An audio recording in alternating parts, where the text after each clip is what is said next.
Okay, hello everyone. We are now live. I'd like to thank everyone who's tuning in right now uh, for our little discussion today, which is called Which Side Are You On? Yeah, we'll be talking about both arts as well as politics today. I am your moderator. My name is Alfian Sa'at. I am the resident playwright of Wild Rice. And today I'm very happy that we've got really an exciting lineup of guests. Some of my favorite panel, some of my favorite people on this panel, not some of my favorite panel on this, but some of my favorite people on this panel. Okay, so I just want to also say as a preamble that today's talk is a non-partisan discussion. We are not trying to advocate support for any particular party. So I would like to say, please don't read too much into whatever colors you are wearing as indication of support of any party, or even look at Adeeb's room. It's white, but there's nothing to read in that. It's just his interior decor. That's all. Okay. So just a reminder, yeah. Okay. So in today's session, we have three wonderful panelists. We have Tan Tarn, who is the oldest, right? Factually speaking, and also the one who has written By the far. most by far. And he's also the one who has written the most plays, right? So because of this, Tan Hao, I will give you 4.5 minutes to speak. Whereas Adeeb and Nabilah, you get 1.5 because obviously you have not written as many plays as Tan Hao. I mean, is that fair? Does that sound fair to all of you? Very fair. In Yeah? our world, Okay. apparently so. Okay, so without further ado, I will introduce each of you. And how we usually do this is I just make your face really huge, and then you do a self-introduction, yeah? Okay, so first of all, we have Nabilah Sa'at. Hi everyone, I'm Nabilah. I'm a playwright, poet, critic, and I'm the editor of a regional arts website, Arts Equator. Check us out. Yay, thank you so much, Nabilah, for that. Okay, and next we have the OG, Mr. Tan Tarn.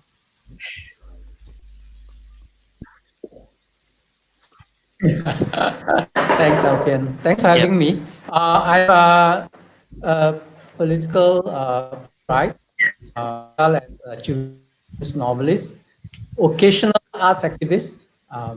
Yeah. Okay, thank you for that, Tan Hao. Do I need to say more? I think that's okay. Nice and concise. Okay. Next, we're gonna pull out Mr. Adeeb Fazah. Hello, I'm Adeeb. I'm the artistic director of Teater Company, the Second Breakfast Company, and I'm a first-time voter.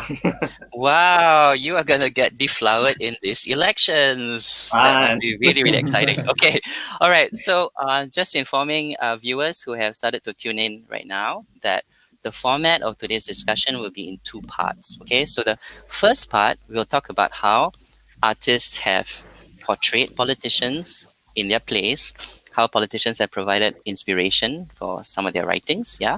And in the second part, we'll talk about how then politicians have talked about art, in which case we will specifically look at all the election manifestos and then see in what ways they have addressed the issue of arts and culture in Singapore. Okay? All right. So let's go down this little walk to theatre history. Let's bring out the slides. Okay, so today's discussion, which side are you on? Politicians, artists, and political theatre. So this thing about which side, I want to stress at this point that is not necessarily about which party side or whatever are you on, or even which side of a certain ideological divide. I think we are also discussing things like, as an artist, when you're doing political plays, are you on the side of the art or are you on the side of the politics? I think this is, a debate that is perpetual. If you do something that's very, very political, you're accused of pamphleteering. If you do something that's so-called too artistic or abstract, you are accused of depoliticizing your work. right? But of course, that's a kind of binary thinking, and I think as artists also we want to challenge those particular dichotomies. You know, they don't necessarily hold true. Okay, let's start with the first play. It's not the first play. It's actually just a little rundown of our political history in terms of the elections since 1980. There's a lot of information there, but I just want to draw your attention to what was happening in the 90s. Okay, so from 91, 97, and 2001, we had PAP walkovers. Yeah, which means that the PAP was returned to power on nomination day. And what this means is that we really didn't have like so-called very competitive elections in Singapore, right? Because when the campaigning starts, we already know who's already forming the next government. So different opposition parties will have like by-election strategies, etc., to try to gain some seats. Yeah, but it would be a case where not everyone in Singapore got to vote. Things only started becoming maybe a bit more exciting from 2006 onwards.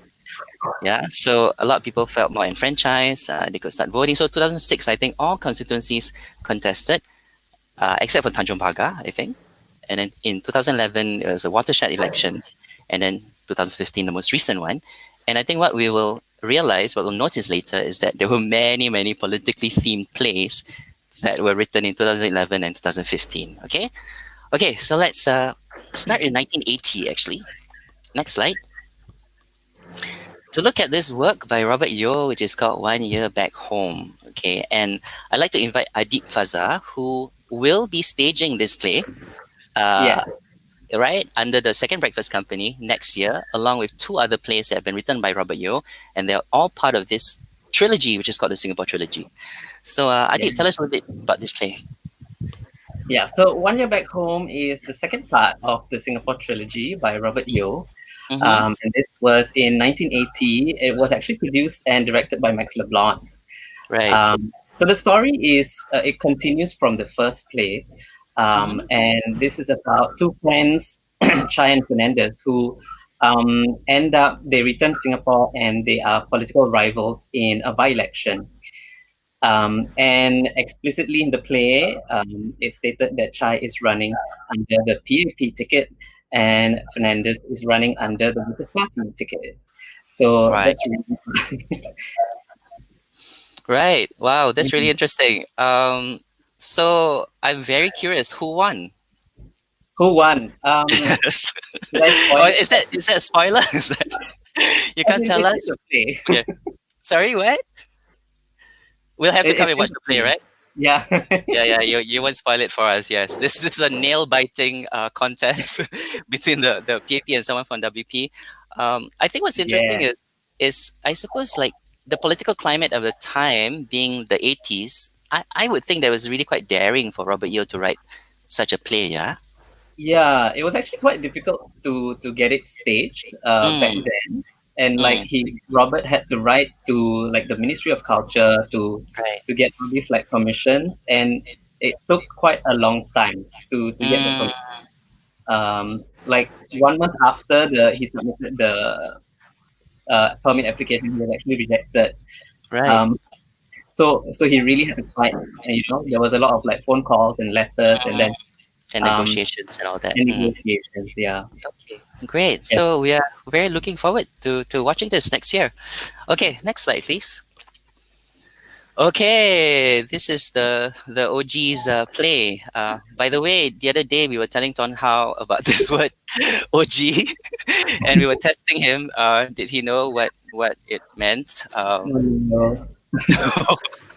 Yeah, old grandma. Yes. Old grandmother, old grandfather. Yeah. That's right. Yeah. So that was his reply. He thought OG meant old grandfather or grandmother. But as you would know, all you young people, including me, it means original gangster. Okay. Tan Hao, would you like to tell us a little bit about The Lady of Soul and Her Ultimate Yes Machine, 1993? Okay. So that picture actually shows Lim Kay Tong. The first time I've seen him acting, actually. Right. And I think that's Rani Moti. So it's a play that satirizes government ministries and inspects the national quest for instant identity. So I'm quoting actually from a review in the live section by Hannah Pandian, the much missed Hannah, So Derek is a civil servant commissioned by the Minister of Culture to research and develop instant identity and fun in an economically progressive country. His mission is blessed by Paul, his superior, former classmate, and learner. So a messiah who can bring soul to the nation, which was very air in the political discourse at that time. Right. And some applicants preached the return to traditional Asian art, others tout communism. And the wildest idea is from brothel keeper, Madam Cho, who offers a rubber sex doll, the S, which is played by Tracy Howitt, now Tracy Pang of Pandemonium. Right. Yes. And this was offered as a medium of cultural expression.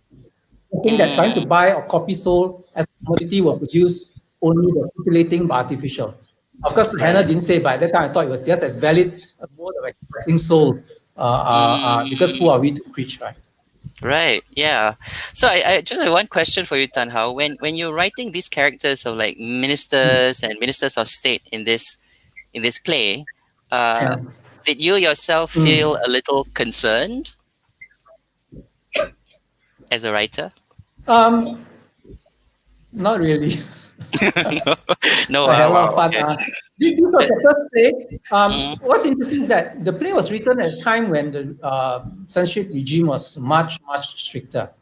Right. And it was completed around the time when Professor Tommy Koh did the very important censorship review committee, and really open up the space that we have now, even though it's not complete open, far from complete open still. And it was the first play which was actually a political play allowed under the new rules. Right. So I can see that in the 90s, especially, a lot of theatre makers were taking advantage of this kind of liberalization, right? So not just political liberalization, but I think also the 90s were also known as an era when supposedly there were a lot of gay plays as well, which took advantage of the R rating to stage their works. Okay, next slide, please. So actually, Tan Hao, you had a contender for longest title for a play. Because Eleanor Wong came in the year 2006 and wrote The Campaign to Confer the Public Service Star on JBJ. So Tan Hao, you've watched this, so let's hear some of your thoughts about it. Yeah. Yep. Okay. Yep. Yeah. So when I saw the play, it was quite a event actually, very produced and casted even outside of the theatre circle. And it was a two-hander. Ronnie Veru and Pam acted as cast members, but of course they played multiple characters. So the student David campaigns for the star, right? Yeah. Sorry, Tan Hao. I'm so sorry. JBJ does not refer to Singapore's most famous political rebel, Joshua, but rather an unnamed wildlife activist. Okay. Sorry? Yeah. I'm so sorry. I think you are lagging quite badly. So what I'm going to do is, what you can try doing right now is, why don't you leave the studio and then just sign in again and then see whether your connection gets better. I'm so sorry to have to do this. Yeah. Okay? We'll see you in a bit. But I will just summarize what you said just now. So this play by Eleanor Wong, because I think we've got some connection issues. Okay. So this play by Eleanor Wong, it says confer public service star on JBJ, and a lot of people assume that JBJ was going to stand for our very famous opposition leader, Lion of Anson, J.B. Jeyaretnam, right? Joshua Benjamin Jeyaretnam. But actually, inside the play is about this guy who wants to nominate a wildlife activist whose acronym, incidentally, is the same as JBJ. So it's a very meta kind of play. Rather than talking about JBJ, it really talks about how so many Singaporeans get so triggered by the very mention of this particular acronym, right? So it's really a critique about the climate of fear in Singapore. Okay, Tan Tarn, how? Welcome back. So Yes, yeah, yes. so David, who Yep, tries to who started this campaign to give JBJ the yep. star, uh, um, has hard time because even the sharing the same initials as the renowned Yes. politician was the problem. Is Mm, problem. So and then in the second act, he dies suddenly amid yeah. suspicions of him being done in, perhaps by the authorities, right? Right. So enters a civil servant called Clara, who has to deal Mm-hmm. with with this aftermath. And in the Right. end, the star is now conferred on JBJ, but Mm-hmm. David, the Mm, student, gets a posthumous National Day Award. right. Uh, and Right. uh, and it was very good reviews, distilling the play distills the emptiness that lies underneath the so-called new Singapore, Mm, and you know the hypocrisy, yep. yeah. So Okay. I mean, very well written, very sharp, and Right. being Eleanor is full of funny lines. Yeah, Yeah. So, by the way, I mean, nominated this play. nominated for in the Yeah. live theater awards. Right. Okay. So, anyway, this play is actually published. So, for those of you who wanna read it, you can get it library, or maybe it's even still on sale. Okay. Next slide, please. This is in the year 2008, and this is Gamut Goals by Harish Rama. I'm gonna invite Nabilah to talk a little bit about this play. Yeah, so Gemok Girls was a play by Harish Sharma. It was a three-hander, and Mm-hmm. kind of like in the middle of it all is a man who called Marzuki, who's a Yep. photographer, and Yeah. who's basically a political detainee, without trial under the ISA.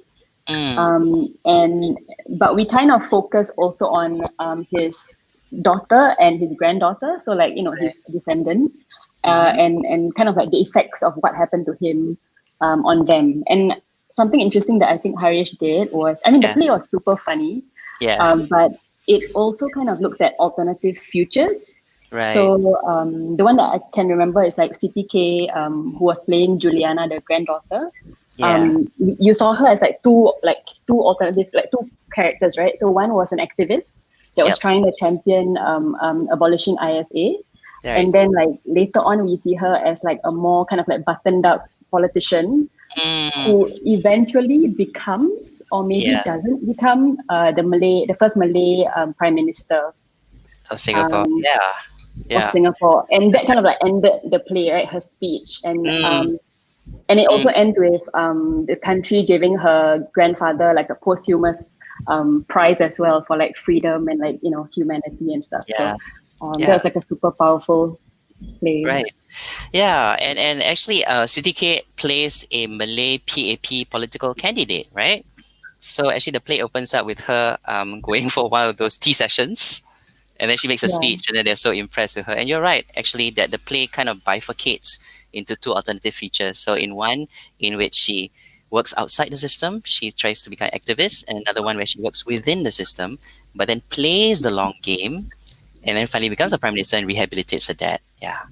Thank you. Thanks so much for that. Yeah, this is, I suppose, one of the interesting plays that which showcase a female politician as opposed to male one. Yeah. Okay. Next slide, please. Okay, this is my play, Cooling Off Days. So you'll be hearing the sound of my voice for the next few minutes. Basically, this is a play in which I went around and then I interviewed different Singaporeans and tried to find out their feelings and thoughts about the general elections in the year 2011. So I asked them three important questions for me, which is, why do you vote? What issues influence your vote? And the third question was, what does it mean to be a citizen of Singapore? Yeah.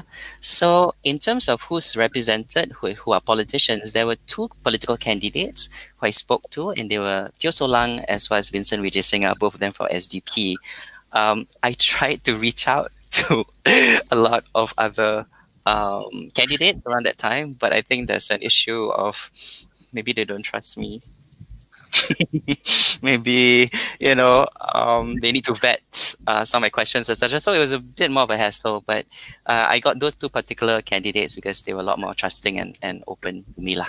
Yeah. So this is a case, I think, where I was representing real life politicians as opposed to more fictional ones in our previous plays. Yeah. Okay. Next slide, please. Okay, and this is a play by Chong Tze Chien in the year 2011. Nabilah, tell us a bit more about this. Yeah, so Tze Chien wrote like his first monologue, and he decided to do it. It's kind of like centered around this individual who is an RC volunteer. And RC is like residence committee, right? Yeah, grassroots Yes. volunteer. Yeah. Okay, So, right. so most of the action kind of takes place in Meet the People's session. Is that what it's called? I forgot. Yeah, MPS, Meet the People session. Yeah, Meet the People session. And Karen Tan plays like multiple characters. So besides that volunteer, she also plays a minister called so I forgot the name. Some name. And then she also plays like the chairman of the RC as well. So kind of like the different layers of kind of like government bureaucracy. But with that central character of the volunteer, the main kind of like issues were about the unreliable narrator. So like she kind of like champions this person who comes for the NPS, who says that she's been cheated of like her money because of like some email scam thing. Right. And at first like they believe her, and then suddenly like kind of like the tide turns and she starts to be not believed. So there's the idea of like what is truth, and then like trust within institutions as well, like when you have the trust and when the when things can like go against you and like no one believes you anymore. Right. Yeah. So and then it was re-released online like a few weeks ago as well. I just want to have a question regarding how was the MP portrayed in this particular play? You know what? Today I messaged again and I actually asked him like, is he really a politician? Because I don't remember him at all in the play. Because all the other characters were kind of like larger and bigger, and I don't know whether it was purposely on his part. But he was just like laughing. He was just like, yeah, maybe that's the reason you don't remember him. Oh, okay. Yeah, but in the script, there's one of the characters is written MP, right? Yeah, but when you were watching it, you didn't sense that this character made an appearance at all. Yeah, I think I have a feeling that he kind of like didn't give him so many lines. That's what I got. Okay, right. And I feel like there was more of the specter of the person than the actual person himself as a character. Right, yeah. But that's the thing about power, right? You can be so present even when you're absent. Yeah. Yeah, okay. and then just like preparing for MPS is like all that Completely, busyness. yeah. The whole sort of like ritual of like where to put things, and then where's he going? Temperature needs to be like this, and then needs to have a glass of water. Yeah. Okay, great. Next slide, please. Okay, we are gonna go back to Tan Hao. And this is Fear of Writing, yeah, Tan Hao. One of my favorite plays, by the way. Fear of Writing, that's Janice Cole near the end, just before the third act. So it's a play within a play. Isn't this Serene Chen? I think it's actually, but I thought okay. Okay. Okay, I thought maybe it is, it looks like Serene Chen, but I thought it was a scene from Janice Cole. Okay. Yeah. Right. Okay. Yeah. You know it better than I do. Okay, so it's a play within a play. Okay. There's two book ends, the beginning and the end, and then the is the inner play. The first part, audience a choice to leave.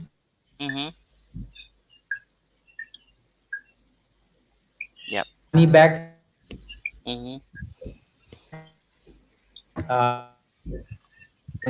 So they can either leave and get it back or stay for the private party that you in charge to get money. So is it really a play? Then the second part, which is the inner play, is about writer's block. The Singapore Dream or Singapore Delusion, about Mr. Chee Tan, about the Workers' Party, even though it's not named, about censorship, whether we should tell our children to leave or stay, political awakening and Yeah. spiritual sleep, spiritual complicity. Mm, mm, So mm. similarly, so all these elements are woven together, and Yep. then at the last part, the bookend, there is like a raid by the Media Development Authority saying that this play has not been approved, and that they want to get the ICs and particulars, the IC numbers and particulars of everybody, even though Yeah. it's a private party. That's it's illegal and they're taking part and so forth. So the play ends with Mm, that. yeah. Um, sorry, I've had a little bit of feedback from some of our audience viewers who say that actually, Tanhao, your connection is really not stable. I tell you what, why don't you try signing out again and coming back in? Yeah, Okay, one more I'm so time. sorry about that. Just give it a try. Okay. In the meantime, I will just sort of summarize what Tanhao said just now about this play. This play is called Fear of Writing and actually confronts a writer's own fear of writing. And that fear comes from this, it's a political fear. He's trying to write a play about Chi Sun Juan, yeah, but he wonders whether that will be crossing a certain line in Singapore because he recognizes that actually Chi Sun Juan for many people is in a sense a kind of threshold of what is politically permissible in Singapore. Yeah. So he wonders about that. He has conversations with the director. Should he or should he not do this? And what's so interesting about this play for me is that Tan Hao was such a fortune teller, such a soothsayer, because in this play, when the writer and director were discussing, the writer actually suggested, "Oh, should I write a play called LKY the Musical?" And we saw that like 4 years later. Okay, all right, Tan Hao, welcome back. Uh, Thank how's you. your connection now? Yeah, yeah. No, I apologize. Yeah, I apologize for Okay, that. no worries. I'm I telling tell you what. you in the house. I'm telling everybody in the house to go offline. Yeah. Okay, all right then. Okay, yeah. Maybe there's a traffic jam on your internet connection now. Okay, next slide, please. Yeah. Okay, this is interesting. This is a play that's in Malay by Teater Ekamatra. Nabilah, why don't you go through this like quite briskly? Okay. Yeah. So Mata Hati is a play by Dr. Robin Lun. So that was Yeah. quite interesting because it's about a Malay politician who is retired, but there's an interview that happens that threatens to reveal a secret that he has. And essentially the secret is tied to a scandal related to him also being homosexual. Okay. Yeah, but it also talks about like the political machinery that happens to kind of prevent the scandal from breaking out and reaching like Right. society. Right. So yeah, I mean that's essentially my thought. That's interesting, right? Because I mean, in many ways, Singapore, we are no stranger to political scandals as well. Right? We've had a few by-elections where some politicians have had affairs and then they had to be dropped, and then there were by-elections, yeah. And recently there are, I suppose, more minor scandals regarding in social media, people coming out with quite negative testimonies for some candidates, yeah. Okay, great. Next slide, please. Okay. So this is the interesting thing. So as I said just now, in Fear Writing, Tan Hao mentioned a play in the future called LKY the Musical. Okay. And in 2015, we have this musical, which is called The LKY Musical. And I've always thought that's such a weird title. Like, why do you call it The LKY Musical? Why not LKY the Musical? And I suspect it's because they don't want to pay Tan Hao royalties for coming up with the name of the title first. Yeah. So here we have the LKY Musical, and I think Adeeb, you've watched it, so tell us a little bit about I this. did. Yeah. I watched it. Yeah. I think 2015 in like the era. Yeah. And this was a really blockbuster kind of production that happened at Marina Beach Sands, right? Yeah. With, Dick Lee Yep. doing the music, and then you have Steven Deck directing. Yes. So it was quite interesting. It's the story of Lee Kuan Yew from the time when he was still in school, Yeah. all the way until like Singapore independence. Yeah, and then it's a musical, so that there's like singing and dancing and stuff. Right. That was very interesting. So, like in this photo, who are the two characters there, left and right? So Hmm. yeah, this is there's Adrian Pang, who basically Okay, plays Lee Kuan Yew, on the right right? side, yeah. Mm-hmm. On the right, Yeah. and Mm-hmm. then that's Benjamin Chow, who plays Lim Okay. Chin Siong. And I think one of the interesting things, right, Yep.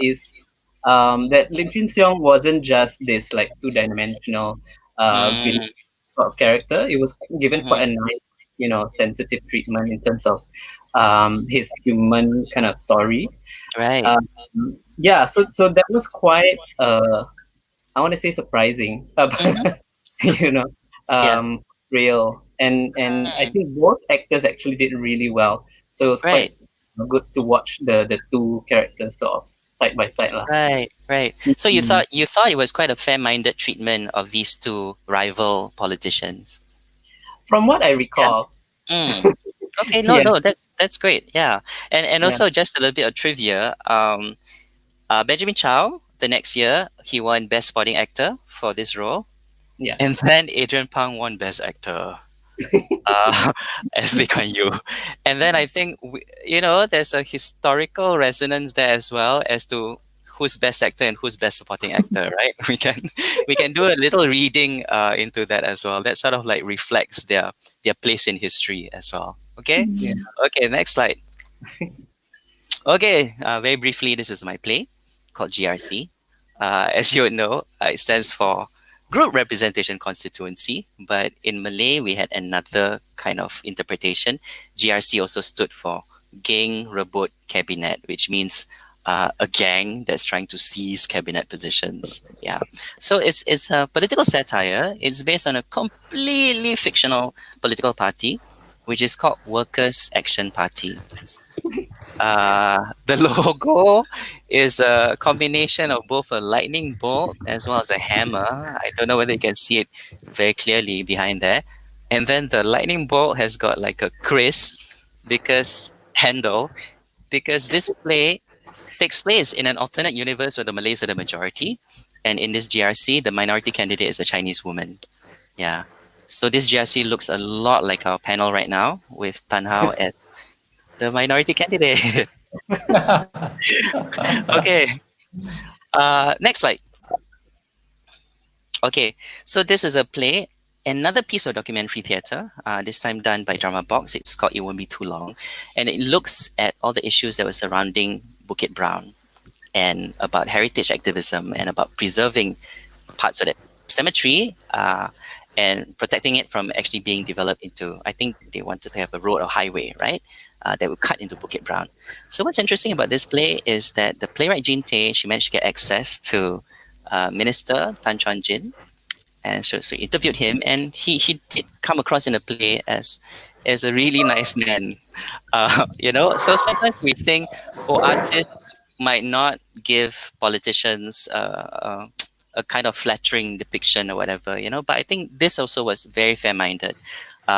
He's on record saying that he didn't quite agree what happened with the National Library, and he's trying his best to ensure that we can still sort of preserve a lot of our built heritage, in Singapore. Okay, next slide. Okay, so this is our last slide, and this is a play that was staged 2 years ago underclass by the necessary stage. Adeeb, tell us a bit more about this. Yeah, so this was the collaboration between the Necessarities and Drama Box that followed their manifesto in 2016. Yep. So Underclass, as the title suggests, I think, I mean, this is a story about inequality in Singapore, and it tried to really span across the different stakeholders, the Yeah. different areas where inequality was present. But it followed the story of Xing Yi, who is portrayed by Goh Bat Kian. She's the one in the center, yeah? Yes, in a Yeah. very amazing, Mm, heartbreaking performance. yeah. So is this character who lost her job, and Yep. then she loses her flat. She moves into a rental unit, Mm, and basically sort of this spiral of unfortunate things happening to her, right. because she sort of misses the mark for all these like schemes that try to help her. Mm, yeah, and then there's this uh, politician character who's from this fictitious party called the Okay. PR. Okay. Uh, the What people, does that stand for? Yeah. let me find it. The Yep. People's Rights Party. People's Rights Party. Okay. And then you also have this other politician who's running, and they're running for Mhm. in the same election from Right. Workers' Independent Party, the WIP. Right. I see. We would never have figured out what those things are referring to. Yeah. No, it's No. quite something It's you quite can. obscure. Yeah. Yeah, PRP and WIP. Yep. yeah. So I mean, then you have quite extreme sort of polar opposite characters where Right. the PRP candidate is very he's very smart and he's very presentable. He likes to Sure. have the cameras follow him. Um, whereas the other candidate is at a disadvantage, and he talks about that because he doesn't have the support, he doesn't have the resources in order to Mm, mm, galvanize support. right. Right. So yeah, and then it sort of ends on this very sobering note where the Mm-hmm. audience is also implicated um, Mm, as part of this huge system sure. uh, that that perpetuates this kind of inequality. Okay. So this really was a play that will just linger forever, in your Right. memory. Right. Yeah. Okay. Yeah. Great. Thank you for that. I have a little question. Oh no, that's not a question. That's Becca the bus saying, glory in the house." I don't know what that means. But Yisheng has got a question when he asks, "Hey, why you do two Haresh plays? And I would just say that in the beginning we said we are all non-partisan, right? But actually, I'm very partisan one when it comes to my favorite playwright. So there's your answer. I'm a Haresh Sharma fanboy. So he's represented twice. Okay, so now we're going to move on to the second part of our discussion. Yeah, and please, if you have any comments, questions, please send them in at the comment sections. Um, Here, I'm going to try to look at some of the election manifestos of the parties who are running in these elections. But I will also start off by looking at some of the manifestos from the region.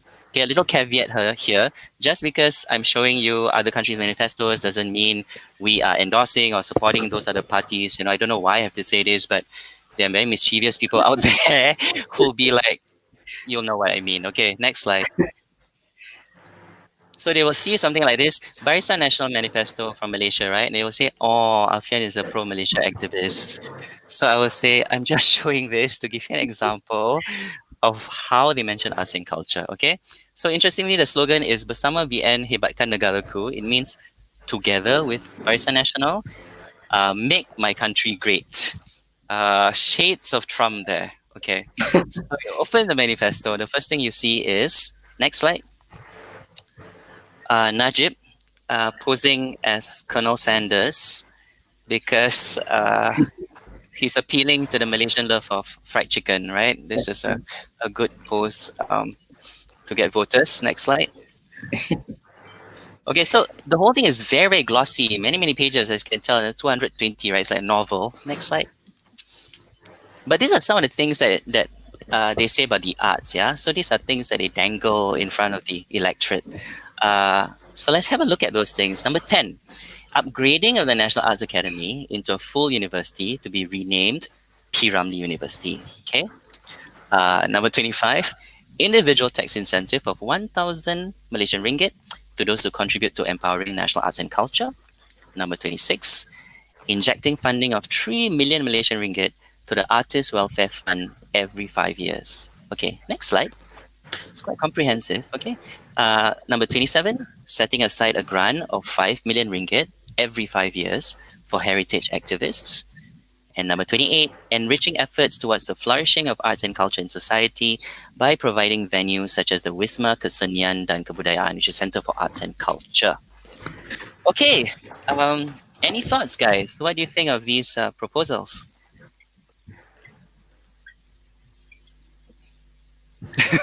A lot of money, yeah. A lot of ding ding ding ding Malaysian ringgit signs all over. Yeah. Mm. I think, well, as far as money is concerned, I think Singapore artists get much more. But it's significant that Right. I think it's significant that arts and culture is Mm. in the manifesto at all, Mm. and Mm. that places the arts and culture central to what the country is about, not just economics and Right. all the other things. Right. How essential it is Yep. to national identity, Mm. In that country, who you right? Yeah. are. Mm. Yeah, Mm. that's right. Okay. And the Great. fact Okay. that even though the arts, I mean, and that they thought of that it should be in the manifesto, whereas as Mm. we'll see later, doesn't feature much. Yes. Okay. Let's get to that in a while. Okay. So I want to move to another country now, which is Indonesia. Okay. So this presidential elections last year, 2019, with Jokowi and his running mate Ma'ruf. Next slide.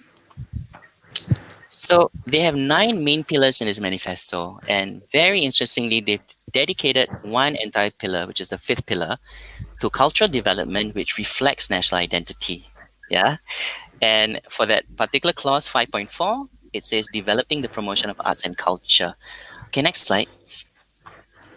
So there we go.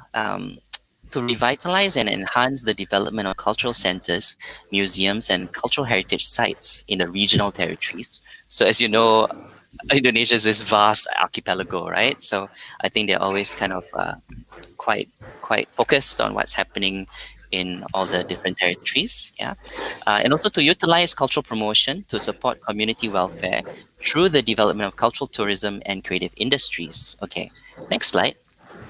There's actually a lot. Okay, so I'll just talk about it briefly. To continue the promotion of Indonesian music through copyright protection, integrated data collection system, increasing appreciation and literacy of music in education, improving the welfare of musicians, as well as providing supporting infrastructure. And also to facilitate the promotion of Indonesian films in terms of financing, supporting infrastructure, protection of workers' rights, as well as increasing people's appreciation of Indonesian films. Wow. Okay. Any first impressions, guys? Any thoughts? I feel Not like a bad. lot of it is Yep. tied to cultural identity and like tourism, it seems. Mm-hmm. Yeah. Mm. It seems a bit more specific. Like the Malaysian one felt Yep. somehow a bit different from this one. This one seemed a Right. bit like more cultural protection and preservation. Ah, Yeah. okay. Right. Right. Yeah, I think in the Malaysian one, there's this like, okay, you get money, you get money, you get money, a little bit, right? You get a ringgit, you get ringgit. But this one, this one, I think that the idea of, I think the importance of culture in Indonesia as this very diverse chain of islands, right? And then you have certain things like the Pancasila, which is a national ideology, and also the national language, which I think is supposed to hold that country together. I think that's why you have this particular emphasis on culture. Yeah. So culture is not just like some kind of icing on the cake, but actually quite important in terms of the integrity of the nation. It's something that actually holds everything together. So actually it's about national security as well. Yeah. Yeah. Okay, so I think that's some of the reasons why it's given so much emphasis. Okay. All right. I don't know whether we got a few comments here and there. Interestingly, someone's a bit critical about Barisan National's proposal. Zaki J says BN's proposals feel very shallow, nothing much of substance. Okay. I think that's true to some extent. Yeah. Anyway, they lost. uh, and someone says, Lydia says, lots of nice words, but I wonder how those are carried out. Yeah, and I think this is an important point because, with manifestos and campaigns, sometimes people overpromise and underdeliver, right? This happens as well. Okay, Ishang Yeah, has but I do feel that perhaps I do feel that Yeah, I mean, the question of implementation and nice Yep. words, but it is out there in the record for Yep. which you can put the parties to account, you see. Right. And Right. if it is shallow, then you can then have a discussion about why is it shallow, how to Right. deepen it. But the absence of anything in a manifesto precludes almost right Mm-hmm. any discussion of that form. Right. You know, Because if it's absent, there's nothing to so discuss. Yep. so it is a starting point. Mm. Yes, Mm. that's right. Yeah. Mm. Okay, Isheng has got a comment there, which is interesting. I think it's referring to not just Indonesia, but he says there's also this whole issue in Southeast Asian nations about traditional arts, yeah, being promoted for national pride. And I find this interesting because I think we had this discussion as well, which is the status of artists in some societies, I think, are connected to their roles as cultural elders, right? Especially in traditional arts. Yeah. So even though we have, for example, in Singapore, cultural medallion, but not all of us are connected to certain traditions where we revere artists or gurus in the same way. Then I think it's quite different from certain societies where the traditional artist occupies that particular position. Yeah. Okay, great. Maybe we can move on to looking at our Singapore examples. Yeah, bring it home. Okay, so we'll start off with the People's Action Party Manifesto. Okay, the slogan that they have is "Our lives, our jobs, our future." It's 25 pages. Next slide. And it's broken up or composed of these 10 togethers. Yeah, so other together slogans are like facing the crisis of a lifetime together, staying safe and healthy together. So where is arts and culture? Which together will you find it in under? Next slide. Okay, so under the section of building a strong and resilient society together, we find that mentioned there. Okay, so it says we will build a multicultural, multi-religious society where unity in diversity is our strength. And then that one clause there, which is we will support the aspirations of our people in arts, culture, and sports. Okay, hold that thought. Reflect on that for a moment because I have got a question here. So I go stun a bit by Gabriel Wong, who says, do we know if Pakatan also had similar concessions for the arts? Okay, so because I didn't want to dwell too much on the Malaysian cases, in case someone calls me an pro-Malaysia activist, whatever that means, I actually took that out. But just for your information, Pakatan did not have a lot of mention of arts and culture in their manifesto. They mentioned it under some section on youth entrepreneurship, as well as another section on creative industries, that these were things that they wanted to support, but nothing really specific and detailed. And so it's interesting, when I was talking to some of my friends in Malaysia, I said, how much did these arts and culture clauses actually influence your vote? And they actually told me they felt that the stuff mentioned in the Barisan Nasional Manifesto was gula-gula in Malay. You know, it means sweets. It's just candy trying to entice you. Whereas they felt they weren't single issue voters, and they had, their eye on, I suppose, like a bigger game, which is democratic transition, yeah, and electoral reform and all that. Okay, great. I hope that answers your question, Gabriel Wong. We go back to this. So, panelists, have you had time to think a little about this? What do you think, Adeeb? I mean, it's not very specific, Okay, right. right? It's just like, okay lah, they have aspirations, let's support them. Okay, yeah.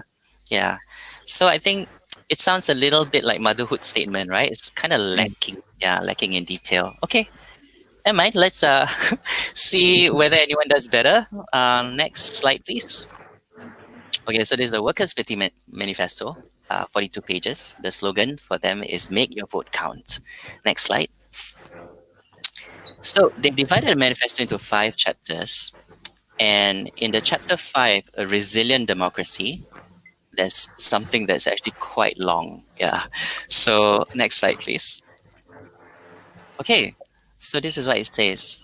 Okay. Create an independent body for the arts. So let me read that out.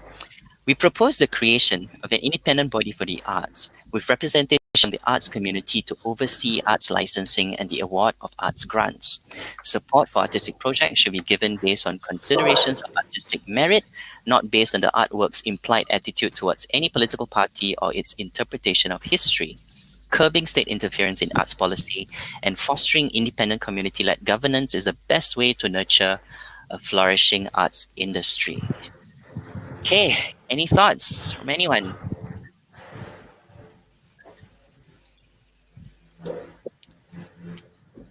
Nabilah? It sounds great Okay. in theory. Right.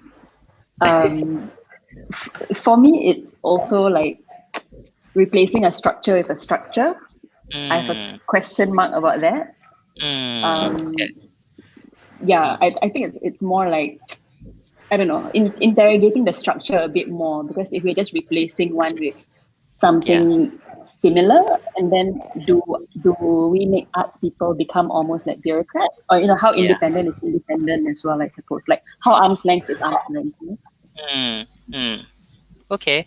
Yeah, it seems to be responding to quite a long-standing call by the arts community for the political autonomy of something like the National Arts Council, right? And I think certain groups like Arts Engage have released position papers on that, calling for that as well. So I think this is a response to that, and also I suppose some parliamentary debates regarding things like the banning of Tan Pin's To Singapore with Love, the clawing back of the I think it's called the Arts Creation Grant for Sunny Liu's The Art of Charlie Chan Hok Chai, right? So I think some of the opposition politicians in parliament, I think this is how they first got acquainted with some of these issues. Tan Hao, you got anything to add? Yeah, I mean, Janice Koh, who was Arts MP, advocated for that as well. I think she did spoke about it. She did speak about it in Parliament or some other occasion, but I think it's Parliament. Right. And you know, this independent body for the arts is model used in many jurisdictions like the UK, for example, right? So it's called arm's length funding. Basically, that the funder gives money for artistic merit, not for political reasons like in Singapore. So the funding cannot be used as a way of control. Right. Yes. Yeah. And that the government, because it's given the money to an independent arts body, does not have to defend politically, you know, how this money is used, because it's an independent body. Yep. So in Singapore, it's all mixed up, and you know, we are subject to this control, because if you're naughty, you take away the money, or they don't give money, or they give you less money. Right. Yeah. Absolutely. So we have a little comment from Dominic here, who says, I think in reference to what was said about arts and sports and all that, right? He says it sounds quite MCCY-ish. And this is, of course, interesting, because how do our politicians and our bureaucrats conceive of the arts, right? And we see it happening when they create ministries, and which umbrella it comes under. Sometimes it's tourism. In Malaysia, for example, if I'm not wrong, culture and tourism are under the same ministry. Yeah, and then sometimes it's under youth, and I think sometimes also the sports community is bereft of their own ministry, because suddenly there's no minister of sports, right? Yeah. Okay, next slide, please. Okay, let's look at this one. Singapore People's Party. This is used to be spearheaded by Mr. Chiam Si Tong himself. 24 pages. Next slide. So the manifesto is divided into 10 points. Okay. Next slide. And this is all the mention of arts and culture in the SPP manifesto. So let's contemplate that for a few seconds before we move on. Next slide, please. Nothing much to say there. I'm moving along. Okay, so now this is a Singapore Democratic Party manifesto. This was a little bit hard to obtain, because this wasn't available in PDF form. This is actually a physical copy. They had a bit of head start, because they released this last year in September, and they were selling copies, right? Physical copies for fundraising. But unfortunately, this year has been a bit tricky to get hold of it. Next slide. Okay, so 10 points in the manifesto. A lot of these things you'll find on the website, but they're actually more like position papers. So there's really a lot to read through. Yeah. But unfortunately, next slide. This is all the mention in the SDP manifesto of arts and culture. Okay. So nothing to see here again. Moving along. So now this is the Reform Party manifesto. So it's interesting. I find that parties have two main strategies when it comes to their manifesto. Some will have a very comprehensive booklet, yeah. But I feel that some, knowing that the campaign period is only 9 days and that there's going to be so much information that needs to be absorbed by the electorate, I think they've chosen a route of like just really streamlining their manifestos into digestible bullet points, as what Reform Party has done here. Yeah. So next slide. Let's see. So again, a rather barren landscape there when it comes to arts and culture. So three in a row. SPP, SDP, as well as RP all have no mentions of arts and culture. Okay, next slide. Okay, this is Red Dot United, which is contesting in Jurong GRC. And this is a manifesto, 20 pages. What's very interesting is that you see on the far right of that picture, that's Alec Top, who has he's a master's in directing. Yeah. And then when I say he's on the far right, that's not his political position, it's just his position in that photo. I think they're quite lefty. this these candidates. Okay, next slide. So the manifesto, which is actually quite brief, there are three sectors. Next slide, please. And you'll find arts and culture mentioned under this sector called Improving Lives, Reducing Anxiety for Singaporeans. Yeah.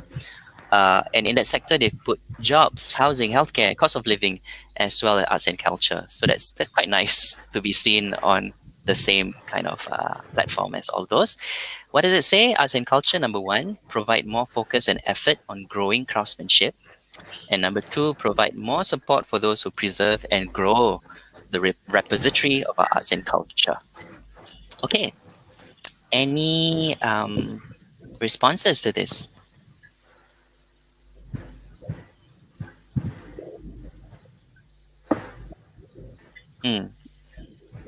Anything? So I think that Yeah. I think it reflects the fact that perhaps that Alec is from the is an artist and from the arts community, so that features prominently enough in the manifesto. Right. And Yeah. perhaps also the absence of the mention of arts and culture Yeah. in the other parties is probably because there are no artists in the slate, or definitely among the people running. And the only Right. person who has some arts background at all in parliament is, besides the arts and MP, the regular elected MPs is Mr. Yam King. Right. But even that, that is not his main. He's not a full-time artist. He was not a full-time artist. Right. So that really reflects perhaps the priorities that nobody is there to speak for that, which perhaps has happened with Alec Talk and the Red Dot United. Yeah. Right. Okay. Yeah, I think that's really a good point. In terms of the backgrounds of who are the political candidates that we have, right? I think there's an impression that they come from quite a narrow pool. A lot of them, either it's military or technocrat. I mean, who are the candidates with a humanities background, for example? Who are candidates with an arts background? Okay. Next slide, please. Okay, I think this is our final one that we're looking at. This is Singapore Progress Singapore Party, PSP. This is Tan Cheng Bok's party. Yeah. Next slide. It's quite slim, it's 7 pages. And you see a lot of stuff in the contents, but it's basically 3 developments, how they've categorized. So page 6, page 8, and page 10, economic and social and political development. Okay, next slide. So where do we find arts and culture? It's actually under political development. Yeah, and it's under that heading called freedom of speech and expression. So allow for speaking up without fear or favor, encourage diversity of views, relax the regulation of media and the arts, as well as review POFMA, right, which is Prevention of Falsehoods and Foreign Manipulation Act, something like that. Yeah, we all call it POFMA by now. Okay, so this is the PSP proposal. I have some interesting comment here by Max, who says that I think arts and culture contribute to the bigger idea of a more liberal or open society. Yeah. And this is interesting. And he says, which can be part of a political manifesto. Mm. So I do think in the PSP one, we do have that, right? Because they're talking about freedom of speech and expression. So I think definitely is being acknowledged here. Okay. Any responses to this? I mean, I quite like this. I think the idea of freedom of speech and expression Yeah. is not very well Mm. addressed, I feel, and Mm-hmm. to talk explicitly spell out, Yep. different, still broad ways that they are looking at it. I think it's quite nice. Yep. Yeah. Yeah. Yeah. I mean, for me, I wish they'd gone a little bit further. Yeah. Like, yeah, with the question of like how are you gonna Right. relax the regulation, of media and the arts? Are you gonna say let's review the newspaper and printing presses act, for example? Yeah. Mm, Are you gonna defund IMDA? That's something I could sign up for. And also like in terms of regulation of the arts, for example, saying quite specifically that for the guidelines at the moment, it covers things like sex and violence, but there's also one part which is about not critiquing um, national institutions or something like that, right? Which is the political clause. And I don't think that needs to be there. I mean, what we are trying to protect the young from is graphic sex and graphic violence and not political ideas, right? Why should we have an age appropriate rating for political ideas? Okay, next slide. There we go. So I have weeded out the manifestos in which they never give us space at all and never mention arts and culture. Okay.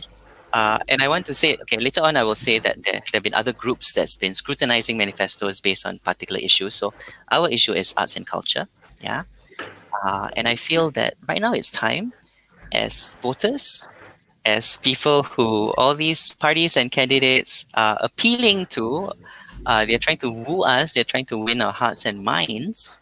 Yeah.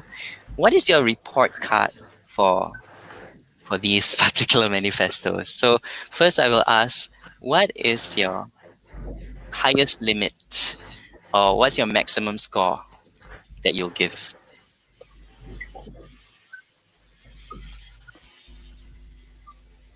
Anyone? we're I doing like suppose on a scale of 1 to 5 for me, I guess. Yeah. So no, let's say we're like marking this, right? And we don't want to do great inflation. So like between A, B, C, D. Yeah, A is the highest, D is the lowest score. What's your maximum upper limit? I mean, I don't think anyone got an A. Yeah, not for I me. think, Not for right? me. Yeah. Yeah, I don't think anyone deserves an A at this point. I think we really should be aiming higher. I mean, a lot higher. Yeah. Um, what do you think? B? Does anyone deserve a B? no. No, huh? Yeah, good, Not for me. good. Yeah. We are very strict markers. I like that. Yeah, Yeah. yeah, I like that. We have very very high standards. So yes, No bell curve here. no bell curve. Yeah. Huh? Yes, yeah. What about a C? Does anyone deserve a C at this point? Yeah. I think for me it's between the Workers' Party and PSP, Progressive Work Party. Okay. Yeah, at C. Okay. Right. Okay. So those are your highest scorers at this point, huh? Okay. Yeah. Interesting. Nabilah. Yeah. I think same as Adeeb. Mm-hmm. Just because I think the way that they're talking about the arts, I feel is divorced from the potential instrumentalization of the arts. Right, right. Okay. So there's a kind of like the dignity of the artist that I can see in their, at least the languaging that they're using in the manifesto. Okay, great. So like between both WP and PSP, both C or C plus, C minus? C-ish. C-ish. So you'll give C's to both PSP and WP. Okay, what about you, Tanhao? I give C's to all of them. Really? Yeah.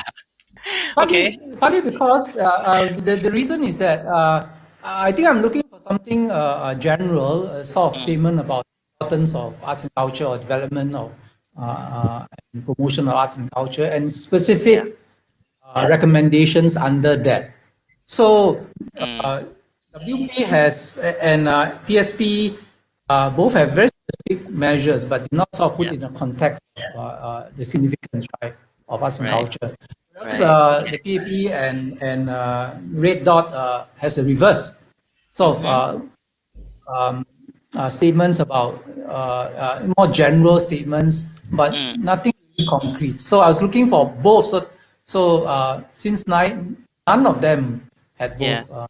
And can I take this chance before people tune off to Sure. apologize for getting all the names wrong? I just had a peek at the live comments. I got Janice mixed up with Serene. I got Rani mixed up with Jacinta. That's right. So yeah, I wish I could say my blur, but it is not because of that.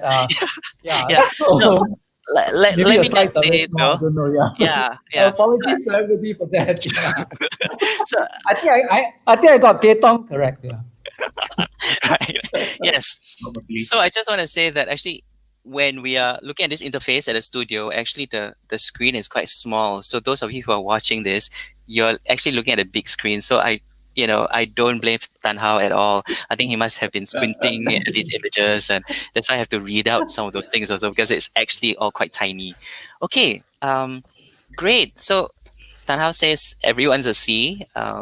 Adeeb and Nabilah feel that WP and PSP are a little bit more ahead with a C, and I suppose PAP and Red Dot United getting Ds. Yeah. Yeah. Yeah. Yeah. And next time, Yep. I think we can offer our help. If any of the parties want for the next election some help Right. in We are putting together, here. we are quite Yep. happy to. We are very free. Yeah. Yeah. So we'll be very happy to help you craft some part of your manifesto which Right. addresses this critical issue. I mean, Yep. what are Yeah. we? We are humans, right? Yep. And the most Yeah. important part of being human is beyond, living. Mm, Is our culture, our right. definition of identity. Yeah. What makes us laugh, cry, Yeah. hate, love, forever. And this mostly comes from the books and Right. from plays and from television, wherever. So Sure. it's like we are just economic digits, right? Yeah. And it sort of demeans ourselves of what we are as human beings, as So people, sorry. right? We're done with the slides. Let's take the slides Oh, now. sorry No, for no, the rant. Yeah. No worries. No. I felt like you should be a bit bigger, giving this really wonderful speech about how the arts makes us human, actually, and how it really, really deserves a much greater mention in the manifestos, right? Much more than just a clause or a line. I've got some really interesting comments which I would like to pull out here and there. Yeah. So there's one by Vidya who says that, well, the PAP and Red Dot United position the arts as soft power. Yeah, it's interesting that the WP takes a position that seems to acknowledge the arts hard power, and then PSP makes this latter point explicit, and she says that's quite ballsy. Okay, it's interesting. Yeah. Loon Lo has a comment there where she says, I suppose this is in reference to one of the suggestions to review POFMA, but in what sense, right? Yeah. Do you review or do you abolish it? Because this is one of the very tricky things about POFMA, that gray area between what is fact and what is opinion. Yeah. And I have to say that, let me just share something that's kind of related to this, yeah, which has got to do with the play Cooling Off Day. Sometimes I'm asked, as a writer, so this is one of the questions in this forum, which is, as a writer, are there places that you fear to tread? when you're depicting politics and politicians. And when I was interviewing some people for Cooling Off Day, one of my interviewees actually said, I believe that this so and so politician is on the autism spectrum. And then his rationale was that he was a social worker. He's able to recognize this. He knows that if someone's on the autism spectrum, they don't take kindly to criticism. They flush red when they feel that they're being attacked. They get very vindictive, etc. So there was this big question of like, do I use that in the play? Because on one hand, it's his opinion, right? His opinion. But then it is actually a diagnostic opinion. And in many cases, people take a medical opinion as a fact. So I'm just thinking, in cases like this, which is really gray, this is where I think having a law like POFMA actually doesn't clarify things at all. Yeah. So in the end, I think we decided to be safe and not to run it because we were concerned that the person who's being criticized might actually say, "Oh, you think I'm on the autism spectrum? Let me go see a doctor. If I can produce a certificate that says I'm not, I'll sue you." Right? So this I think is one of those things that as writers I think we are all very careful about because we are putting something in the public, we are also subject to all the laws that govern defamation and libel. Right? We don't have any protection from that, even if artistic license. Yeah. Okay.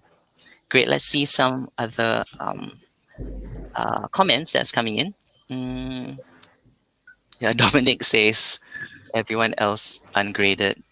Yeah, I think they chose pass fail lah, huh? They don't want to be graded at all. Okay. Sasi has got a comment here. He says desert landscapes. After decades of economic growth and development, we return to the metaphor of being a desert, dry, devoid of life and deadly. So much for progress. Yeah. So I think this is really critical for all those parties that never even give us in culture any face. Please buck up, try better next time.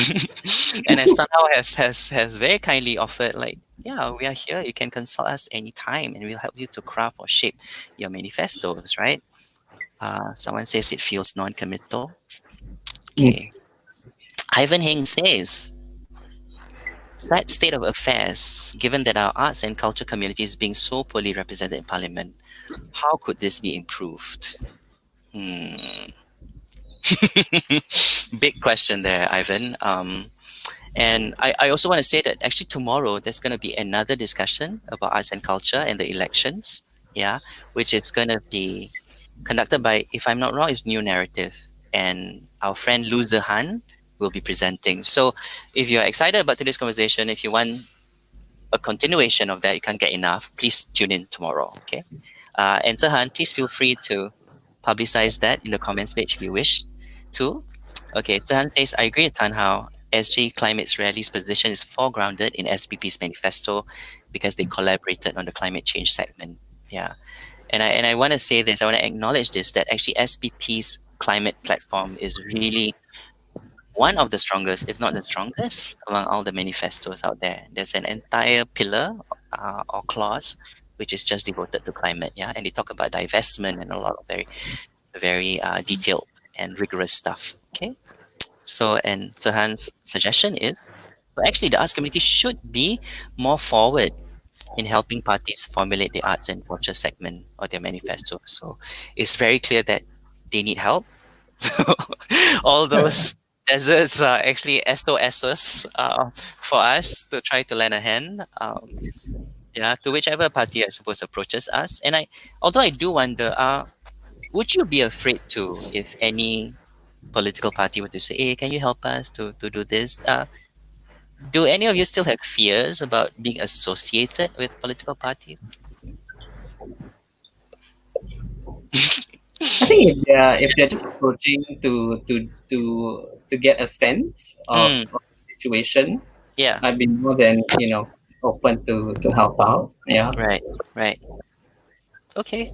Yeah, because you're just like as a researcher or something like that, right? You're Yeah. giving them the kind of data that they themselves might find difficult to obtain.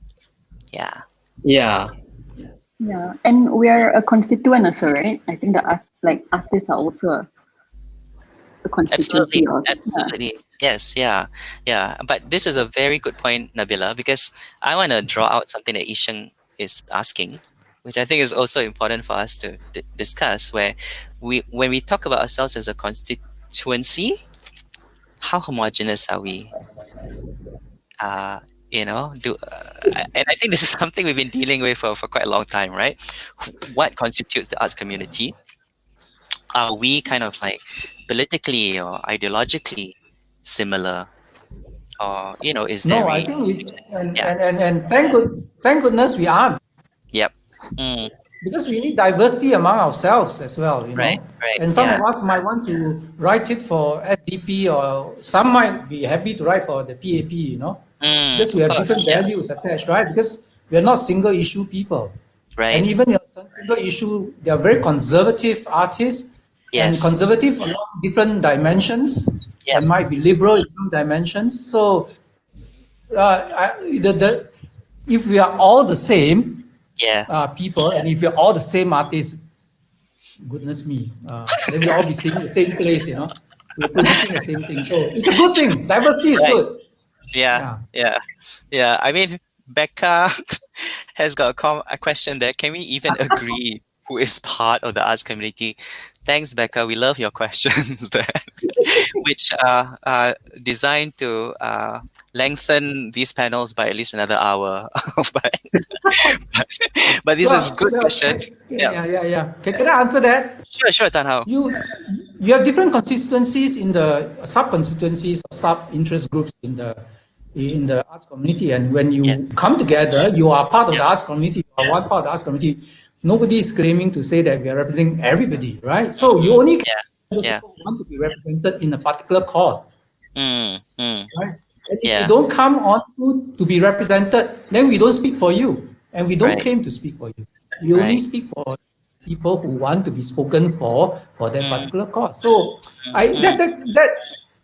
that question, that is a distracting question, I feel, Becca, because then Okay. who's the PAP, who's part of Singapore, whatever, we are not homogeneous, and Right. then we have different things we want to represent at different times.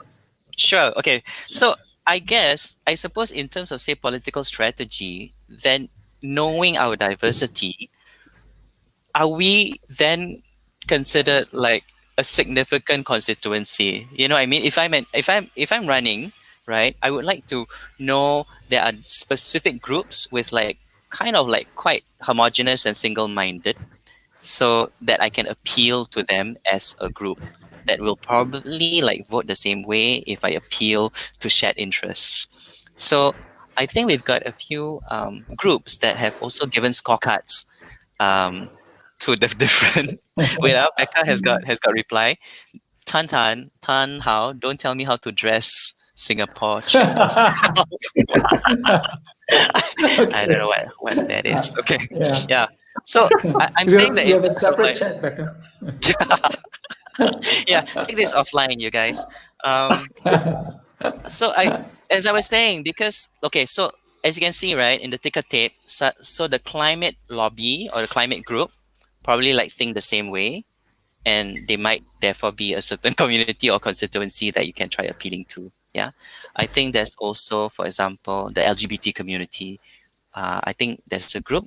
There you go, the Rainbow Scorecard by Hacking Unicorns or something. So there's a Rainbow Scorecard where they've looked at all the manifestos and see how much they try to appeal to LGBT voters. And I think one can argue maybe LGBT voters have got shared interests or shared cause.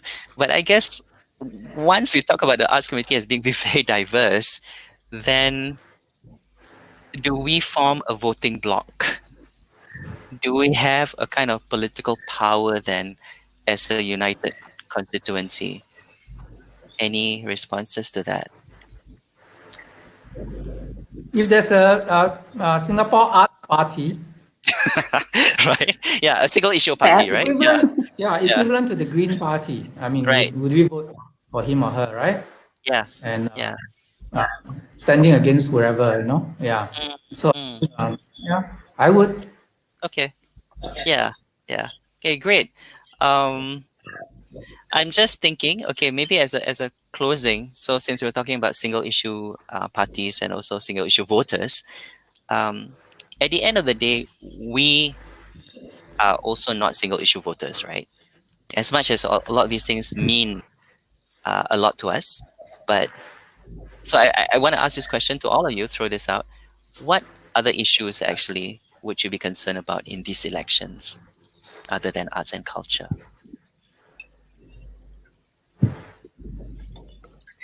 I think I was thinking about um, the idea of freedom of expression and Hmm. civil liberties.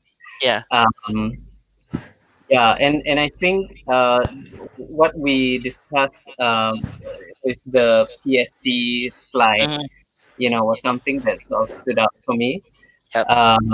Yeah, I mean that the idea of not having to fear that you're going to say something and then get into Mhm. trouble for it.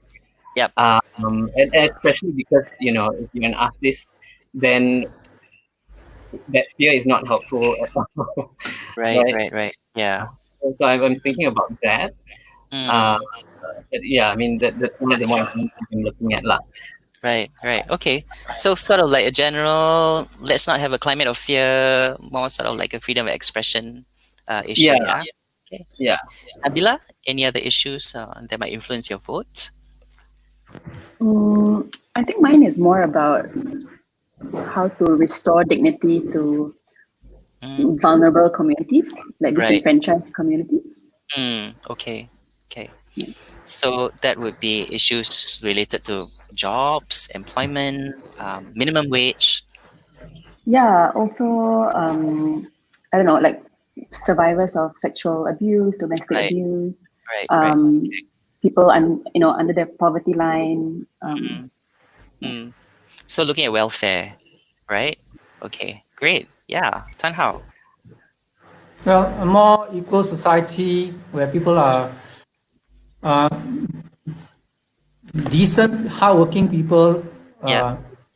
earn a wage which is not below a living wage, Right. right? Right. Right. Yeah. Sympathetic towards children, Mm. that there's no hunger, that there's Mm. they given equal start with um, children from uh, more well-to-do families, Right. more Right. compassionate society. I mean, why are we so meritocratic? I think this Mm. meritocracy and the huge gulf in payoff between those at the top and those at the Yeah. bottom is just unconscionable, I think, right? Right. And we Right. already Yeah. have so much reserves, Mm. right? Why are we Mm. we already? I heard from economists that we have Yeah. 150 billion, right? And Mm. that the 55 billion dollars, I don't know how true it is. He says that he thinks Yeah. that because it's secret anyway, that the Right. 55 billion dollars we gave this year for the Mm-hmm. pandemic is the same as the earnings from what we have in reserves. So in fact, that means Mm. that what's happened is that we're not eating into reserves. We're just not accumulating for 1 year, Right. Right. right? Right. And that Yeah. could be distributed, you know, Mm. Mm. like minimum wage, Mm. so that we don't become a rat race of hamster society. Right. Right. Yeah. Yeah, So and there's the this arts, issue that yeah. that people flourish. They have time. No kids have time to Mm. play. I mean, Mm. instead of working all the time, not enough sleep. Uh, Right. Workers which are so unhappy. So what kind of Mm. society we are? We are wealthy on the outside, but Mm. Mm. I don't know Mm. whether we Mm. lack the inner soul or inner happiness Right. or Right. flourishing. Yeah. Yeah. Yeah. So I mean, thank you so much, guys, for sharing. Thank you. I agree with all your points. I also have to say that I think sometimes there's this artificial distinction in Singapore when it comes to the elections, which is bread and butter issues on one side, and then so-called more liberal issues on the other. So the liberal issues will be stuff like human rights or 377A and all those things, right? But I think just listening to all of you, I can sense that all these things are all connected. This is kind of like a false binary, which brings us back to the title of this forum. Like, which side are you on? Are you on the bread and butter side, or are you on the liberal human rights side? Because I mean, this is a false binary. All of us, I think, care about the same thing. Something like inequality can be both a bread and butter issue, but then if you talk about like the dignity, if you talk about the human right of people to have a living wage, to have proper labor protection laws, then that's also a human rights issue, right? So it's, both are the same things, yeah. So I'm so happy that all of you have illuminated that for all of us, yeah, that these are not separate things, they're all interconnected, yeah, and that at the end of the day we just want a Singapore that's a lot more equal and humane and compassionate, yeah. And hopefully we see, you know, you exploring all these things in your future works. Okay. Yeah, because it's not Thank just you. about elections, right? It's not just about the elections. I mean, the work continues. The sucky thing about elections is that you have this short period and then like euphoria. I feel very manipulated, you know, during elections. I feel like I don't want to hope too much, or I don't want to, because I know that at the end of it, there'll be this horrible come down, right? It's a weird psychological kind of like manic depressive kind of thing, that roller coaster emotion things. Yeah. So I think it's really the work in between the elections that matters, lah. And I am really looking forward to what you'll be producing as artists. Okay. All right. So thank you everyone who's been tuning in. Thank you so much for all those comments which we haven't been able to address. We can actually comment on them much later. Yeah, when we revisit this video. Okay. So thank you so much everyone, and have a great night and have a wonderful election season. Vote Thank wisely. you. Bye bye. Bye bye. Bye bye.